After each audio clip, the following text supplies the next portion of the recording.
Un saludo cordial a esta virtuosa comunidad. Ciertamente, como habrán observado, en el presente canal hay una lista que se llama Criticando la Posmodernidad. En efecto, hoy corresponde hablar del principal intelectual que, sin quererlo, termina siendo el padre del posmodernismo. Refiérase así a Nietzsche. En este sentido, hoy se presentará al doctor Daniel Siegel, doctor en filosofía, que expondrá cómo es el vínculo que hay entre Nietzsche y la posmodernidad, desde la frase célebre Dios ha muerto y el hombre lo ha matado, hasta cómo interpreta la metafísica del bien y la moral dicho pensador. Así que sin más dilaciones, téngase presente cada una de las palabras que bien se expondrán a continuación. Sí, es una pregunta central, un tema central en la filosofía de Nietzsche. Perdón si hablo un poco bajo, pero justo estoy con un resfriado y por ahí se me dificulta un poco comunicarme, pero no quería faltar porque es un tema realmente que me interesa mucho, me apasiona y también me interesa sobre todo por las distorsiones, ¿no?, que el pensamiento de Nietzsche ha sufrido y también por el hecho de que no existe para mí un pensamiento de Nietzsche que sea claro, transparente, fácil de explicar, porque él escribía de una manera muy ligada a lo poético, a lo profético, ¿no? Incluso tenía esa tendencia, si se quiere, irónica, por ejemplo, en el Así habló Zaratustra, a imitar esta cuestión de hacer metáforas o eh, ese tipo de discurso que encontramos en los evangelios, ¿no? Porque lo que plantea es de alguna manera una inversión, ¿no? Una inversión del evangelio, así habló Zaratustra, donde introduce el concepto de superhombre, bueno, donde lo desarrolla con más extensión, ¿no? Y hace como una especie de inversión irónica o mofándose de alguna manera de la cristiandad, ¿no?, presentando a este personaje que es el Zaratustra, que no es el superhombre, sino que él lo presenta como el profeta del superhombre, ¿no?, el que viene a traer la buena nueva de que Dios ha muerto y que muerto Dios, entonces está el camino libre para que el hombre se supere a sí mismo, ¿no?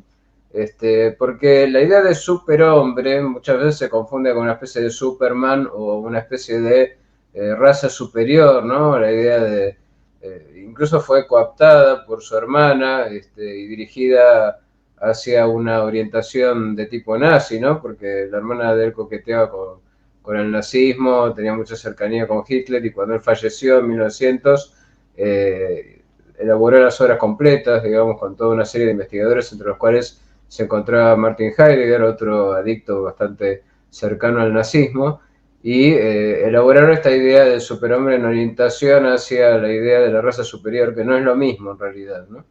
Entonces es importante distinguir, ¿no?, separar claramente qué es lo que Nietzsche entendía por superhombre y lo que después fue interpretado como tal. Me parece que en ese sentido la posmodernidad sí se acerca más al concepto inicial de superhombre, ¿no?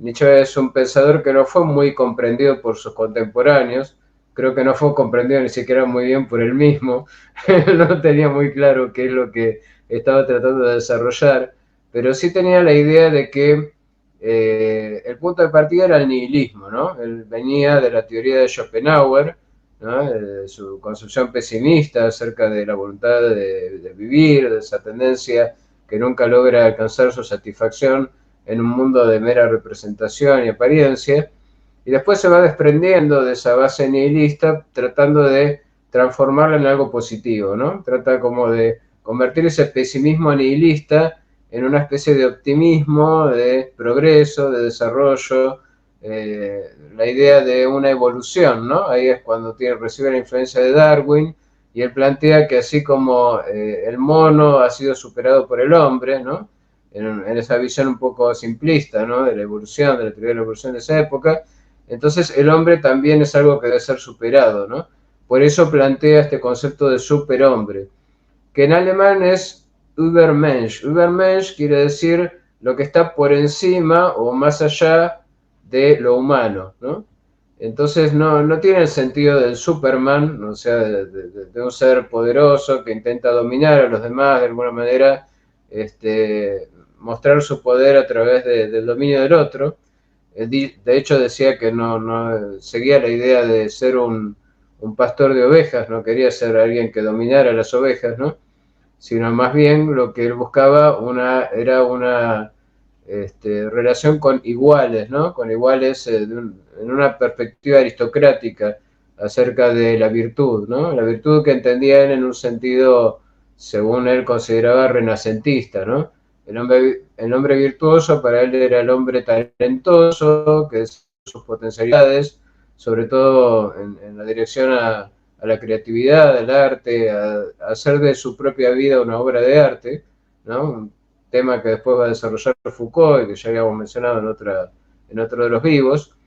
Y la idea de él es separarse de eso que llama el rebaño, de la vida burguesa, de la vida de ciudad, de la creencia religiosa solo con fines de pacificación y de armonía entre los seres humanos, y tiene una posición muy elitista, ¿no? Muy aristocratizante, y el superhombre para él viene a ser aquel que ya no necesita valerse de otro, ¿no? De otro que esté por encima de él para encontrarle un fundamento de la existencia, sino que busca su propio sentido, ¿no?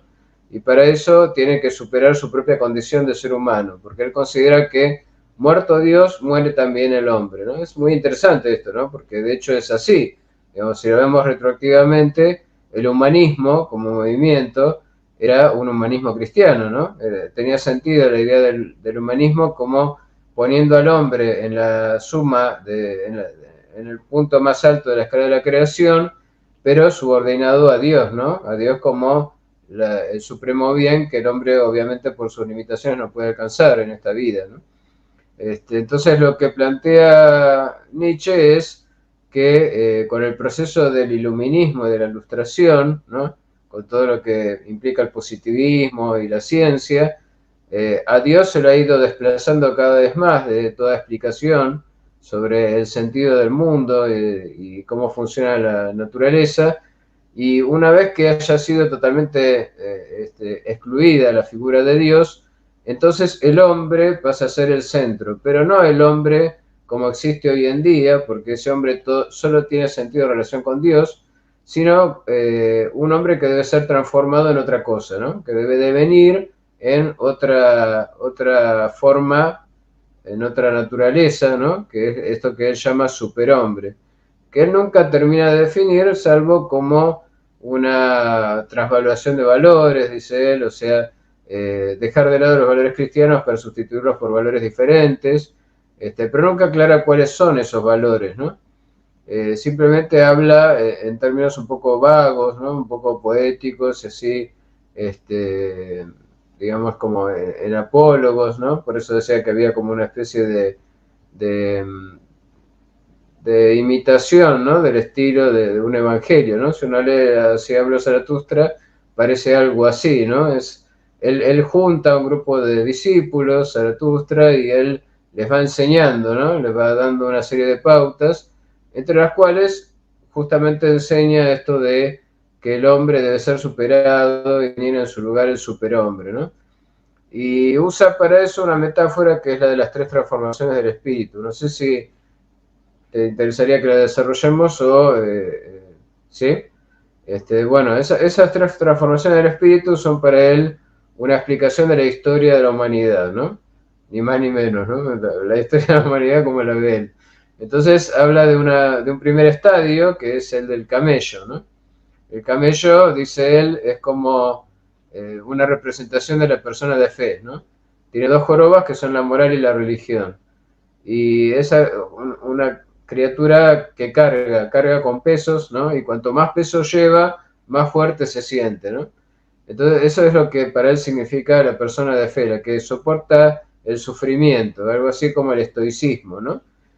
Pero ese camello que representa a la persona de fe se interna en el desierto, que representa la soledad, y ahí se saca de encima las cargas que llevaba y se convierte en un león, ¿no? Se convierte en un león, y el león representa ya no el yo debo, ¿no? Que sería lo propio del camello, el deber ser kantiano, ¿no? Esta idea de la obediencia a los mandamientos, sino el yo quiero, ¿no? Yo quiero.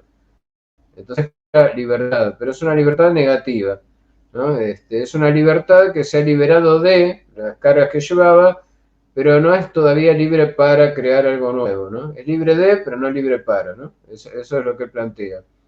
Y en un momento aparece de vuelta el deber en la forma de un dragón, ¿no? Una criatura mitológica, pero muy poderosa, se le presenta y el león se enfrenta al dragón y lo destruye. Y la transformación final, que sería la transformación del hombre, es cuando el león se convierte en un niño, ¿no? Y esto es muy curioso, ¿no? Porque uno, como te decía, cuando uno piensa en superhombre, piensa en algo así como Superman, ¿no? Alguien musculoso, fuerte. De hecho, muchas veces se lo representa a Nietzsche así con el traje de Superman, ¿no? Como Dalí del superhombre. Y no, él dice que el superhombre es el niño, ¿no? ¿Y el niño por qué? Porque sería como un retorno a la inocencia. Pero la inocencia no como bondad, sino como un estar más allá del bien y del mal, ¿no? En el sentido de que justamente la inocencia del niño es la ignorancia, ¿no? La ignorancia es la diferencia entre lo que es bueno y lo que es malo, porque todavía no lo ha experimentado, ¿no? Entonces lo que plantea es que el superhombre, como el niño, es alguien que crea, destruye, vuelve a crear, sin ningún tipo de resentimiento, sin ningún tipo de apego, ¿no? Y es alguien que se sumerge en el devenir de la naturaleza, ¿no? Entonces ahí es cuando dice que el hombre vuelve a estar en relación, en conexión con ese fluir constante del devenir de las cosas, del cual lo había separado esa fantasía metafísica de un trasmundo, de un mundo de eternidad, de un más allá, de un mundo de esencias platónicas, ¿no? Entonces ahí toma esa posición de el superhombre como una forma en que el hombre se reintegre en el devenir de la naturaleza como algo puramente inmanentista, ¿no? Ahí se pierde y se desaparece toda concepción de trascendencia, ¿no? O sea, para él hay un devenir sin finalidad y una superación, pero sin trascendencia, ¿no? La superación es simplemente cambiar hacia otras formas, pero no ir a nada que sea algo que esté por encima, ¿no? De esta vida mundana. No sé si... No, no, perfecto. También a mí me genera dudas. De hecho, creo que un poco lo que Nietzsche plantea como superhombre se parece bastante a ese, entre comillas, buen salvaje, ¿no? ¿Por qué digo esto? Porque justamente él plantea que se trata no de bondad, sino de inocencia. ¿Y qué es esa inocencia? Es estar más allá de la diferencia entre lo bueno y lo malo, ¿no? Por eso él habla de más allá del bien y del mal y escribe un libro que se llama así, ¿no? Más allá del bien y del mal. Pero de todas maneras, él dice que no nos podemos quedar sin valores. O sea, él tiene un gran conflicto con esto de eliminar el sentido cristiano de la virtud, porque no sabe qué poner en su lugar y siente que algo tiene que ir a caer ahí, ¿no? O sea, no era tan tonto, se da cuenta de que algo necesita mover al hombre. De hecho, en el Zaratustra, en un momento determinado, Zaratustra está caminando por el desierto, después de haber dejado a sus discípulos, pues, espera que se desarrollen solos, o simplemente ya no lo soporta más, digamos, y se va. Y en un momento dado empieza a sentir un peso en su espalda, ¿no? Y ese peso es una angustia. Y la angustia que le surge es la idea de que si todo en esta vida se termina y la vida es finitud y se acaba todo con la muerte, ¿qué sentido tiene superarse a sí mismo si de eso no va a quedar nada, ¿no? Entonces ahí le surge la necesidad de una metafísica, o sea, vuelve a tener la necesidad de algún tipo de eternidad que lo justifique, porque si no todo quedaría escrito en la arena, ¿no? Como en el desierto, y lo que se escribe en la arena el viento lo borra, ¿no? Entonces, al tener esta concepción del devenir constante de las cosas, como planteaba Heráclito, él dice, bueno, pero superarse entonces ¿para qué? ¿Y hacia dónde? Y no encuentra una respuesta clara, ¿no? Hasta que tiene esa visión muy extraña para él mismo, ¿no? Y la plantea casi como una especie de revelación mística, que es lo que llama el eterno retorno de lo mismo, ¿no? Pero que a él mismo no le resulta del todo satisfactoria, aparentemente, ¿no? Y por otro lado tiene un temor, ¿no? Que se nota en la última parte de Zaratustra, que escribió mucho después, que algunos consideran que era innecesaria, pero yo creo que es fundamental, que es cuando los hombres más feos, que son los que mataron a Dios, vienen a buscar sabiduría de Zaratustra, y Zaratustra les da sus enseñanzas, y en un momento en que se aleja, vuelve y ven que adoran a un burro poniéndole un ramo de flores alrededor del cuello, ¿no? Y lo llaman el superhombre a ese burro. Entonces él muestra ahí el temor que tiene de que también el superhombre se convierta en una especie de religión sustituta que sea incomprendida por la gente que la siga, ¿no? Y a mí me parece que la posmodernidad está adorando a un burro, ¿no? Porque no por nada, digamos, el animalismo y todo esto que está surgiendo ahora se parece mucho a eso que él pensaba que iba a suceder cuando la gente empezara a tratar de seguirlo. Pues decía, el que me siga no es que no me ha entendido, ¿no? Más bien él quería que se fueran, ¿no? Quedarse solo, digamos, y quedarse en esa absoluta soledad sin mucho sentido, sin tener claro qué valores encontrar para la existencia, ¿no? De hecho, sí, terminó en el manicomio, terminó loco, eso lo sabemos, pero era una persona que tenía muchos padecimientos físicos, heredados de su padre, que aparte había sido pastor de la iglesia protestante, ¿no? O sea, venía de una fuerte influencia religiosa y siempre se identificaba con el padre, lo cual es muy, muy significativo, ¿no? Se identificaba con el padre y sentía un gran rechazo por la madre y por la hermana, ¿no? A cargo de quienes se había quedado desde los 4 años, ¿no? Que es cuando su padre fallece. Y eso fue una especie de golpe muy fuerte en su vida que lo marcó, ¿no? Y después tuvo todos estos padecimientos físicos y estos procesos de ceguera parcial que también su padre había padecido y buscaba algún tipo de cura, no la encontraba, elaboró sus propios medicamentos, una cosa que para nosotros sería una barbaridad, pero bueno, hay que tener en cuenta que la medicina de la época no era una gran medicina, que digamos, ¿no? Y tenía, aparte, desde el punto de vista psicológico, unas crisis que podríamos identificar como maníaco-depresivas, o sea, tenía momentos de gran exaltación en los cuales se creía haber llegado a la verdad y el fundamento y el sentido de todo esto que él sostenía, y momentos de depresión en los cuales se consideraba un simple bufón, ¿no? Una especie de payaso. Entonces él era también muy autocrítico consigo mismo en los periodos en los cuales no estaba en ese estado de exaltación donde decía cosas como yo soy el destino de Europa, ¿no? Así que yo no lo juzgaría moralmente, digamos, no diría ni que era bueno ni que era malo. Era una persona que sufrió mucho, padeció mucho, no lastimó a nadie en principio, pero sí generó mucho mal en el sentido de cómo fue tomado lo que él dijo por parte de sus seguidores posteriores, ¿no? Porque para la época él era básicamente visto como un vitalista, ¿no? O sea, como alguien que sostiene que hay una especie de fuerza vital que impulsa el desarrollo de la naturaleza y que el hombre es solo un instrumento más de ese desarrollo, ¿no es cierto? Que era una concepción bastante común en ese momento, dentro de una tendencia que sería como una especie de espiritualismo inmanentista, bastante próxima a lo que señalabas vos que decía Hegel, por ejemplo, ¿no? Que planteaba que los átomos tenían sensibilidad, o sea, una especie de mezcla muy extraña, una especie de panteísmo mezclado con naturalismo, ¿no? Que era muy típico de ese momento. Pero él tenía como más clara la problemática, ¿no? Que implica aceptarse como parte del mundo de la naturaleza, como negando toda trascendencia y todo más allá, y al mismo tiempo teniendo esta sed, esta necesidad de metafísica de eternidad, ¿no? Y no encontrando una manera de juntar las dos cosas. Lo hace precariamente en el retorno a lo mismo, pero bueno, eso es lo más a lo que puede llegar, ¿no? Y sí, el buen salvaje de Rousseau, claro, hay que pensar que era para Rousseau alguien que vivía aislado de la sociedad y solo se juntaba con alguien cuando necesitaba reproducirse, ¿no? Esa es la descripción sencilla que hace Rousseau del buen salvaje, que lo presenta como alguien que todavía no ha sido contaminado por la vida social, ¿no? Nada más, pero no bueno en el sentido moral, porque como bien dijo Horacio, el bien y el mal son criterios sociales, ¿no?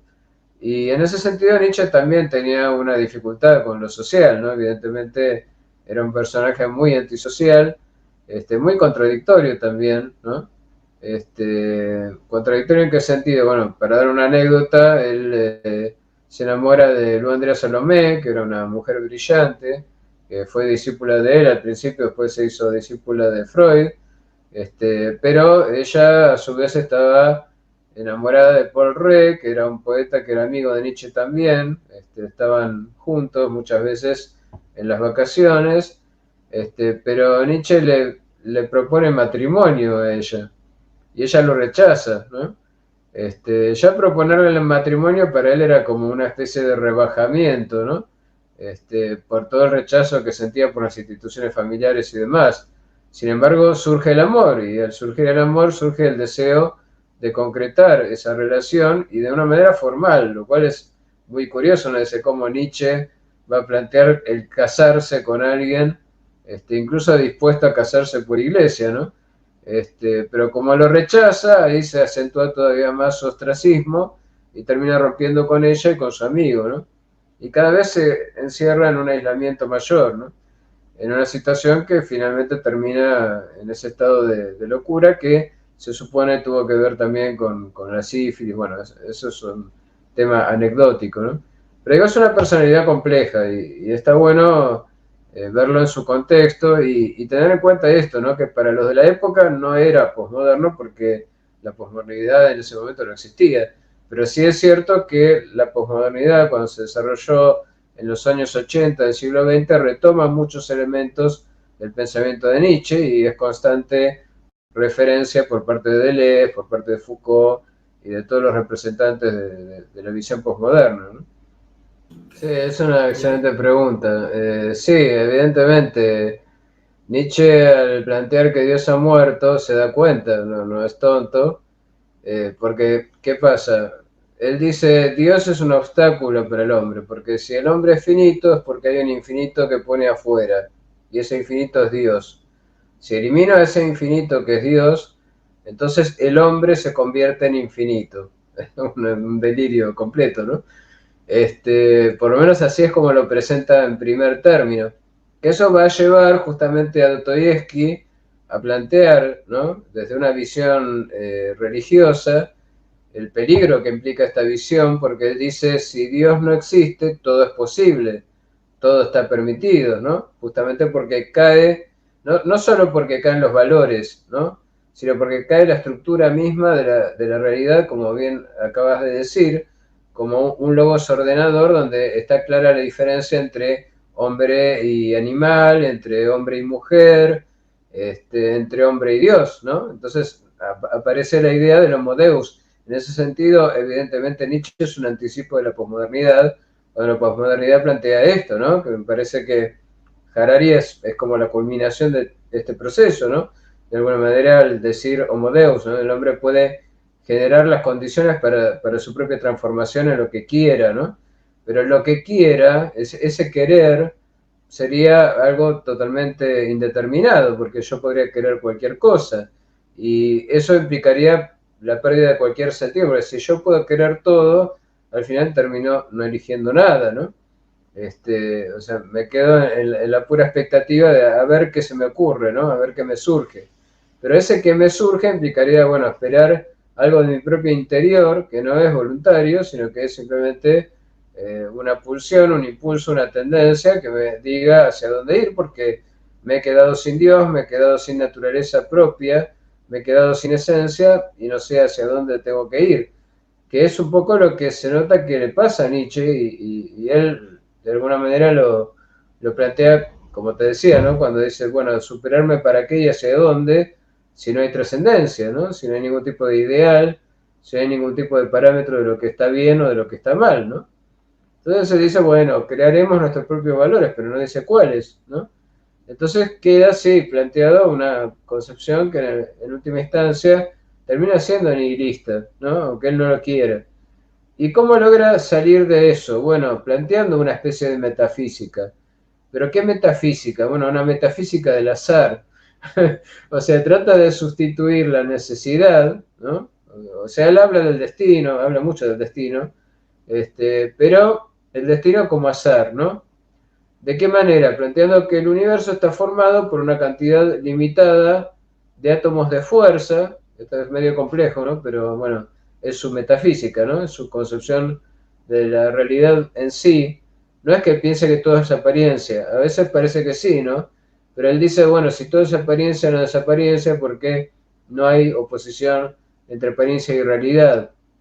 La apariencia, dice él, es la visión superficial que tenemos desde esto que él llama el perspectivismo, o sea, la manera como organizamos el mundo para satisfacer nuestras necesidades personales, que eso sería apariencia para él, pero el trasfondo de la realidad dice que bulle de átomos de fuerza, de centros de energía, y esos centros se combinan entre sí, ¿no? Y van generando distintas configuraciones que son las realidades que nos rodean y que van evolucionando con el tiempo, ¿no? Pero él dice que en algún momento esas combinaciones, como son finitas, se van a empezar a repetir. Entonces todo lo que ya ha sucedido va a empezar a retornar. Con lo cual yo voy a volver y voy a volver a estar acá charlando con Horacio sobre Nietzsche, por ejemplo. O sea, esto que está pasando ahora, que parece una novedad, en realidad ya ha pasado infinitas veces en el pasado y volverá a repetirse eternamente en el futuro. Lo cual es bastante delirante, ¿no? Pero bueno, es como él encuentra la manera de sintetizar y unir la temporalidad con la eternidad, ¿no? Con esta idea del eterno retorno de lo mismo. Porque él que dice que en realidad no es que va a ser una repetición, porque eso sería algo diferente, ¿no? También, no es lo mismo el original que la copia, sino que es el mismo instante el que retorna, ¿no?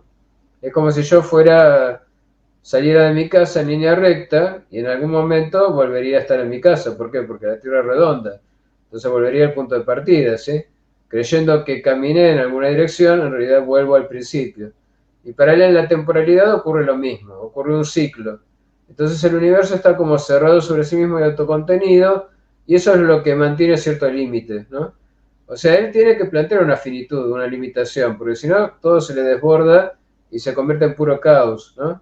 Entonces, para evitar ese caos, ¿qué dice? Bueno, plantea esto de que la cantidad de combinaciones que pueden tener los átomos que forman el universo es limitada y tarde o temprano se repetirá una y otra vez, que es como la película El Día de la Marmota. Por eso yo te decía que analizando tu muy buen comentario en el canal secundario, sí, realmente lo recomiendo, el análisis que hace Horacio en un conserva random sobre el Día de la Marmota es maravilloso, porque aparte es una película que muestra que la solución de Nietzsche no funciona, porque sería insoportable que todo volviera a repetirse una y otra vez, ¿no? Imagínense si uno se despertara todos los días y fuera el mismo día.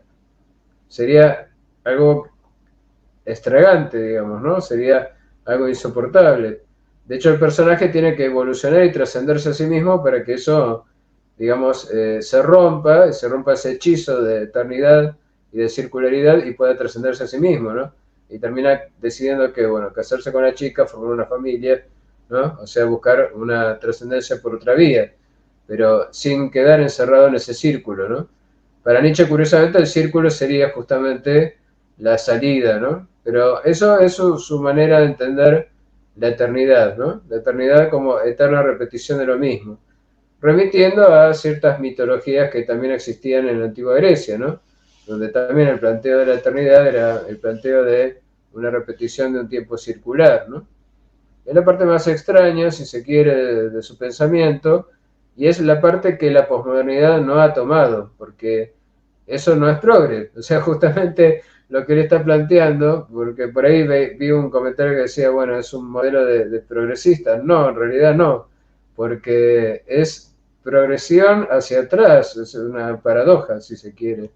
O sea, porque él dice, bueno, debo querer el retorno de lo que pasó antes, debo querer incluso el retorno del cristianismo para poder querer el retorno de esta superación del cristianismo. Entonces, al final termina estando todo en pie de igualdad, ¿no? Porque él, ¿qué debe querer hacia el futuro? Bueno, que vuelva el cristianismo otra vez para que él vuelva a romperlo y destruirlo, para que vuelva a aparecer de nuevo y él volver a destruirlo otra vez, ¿no? Es una paradoja, es una situación irresoluble, ¿no? Pero es la única salida que él encuentra porque tiene esa necesidad de trascendencia, ¿no?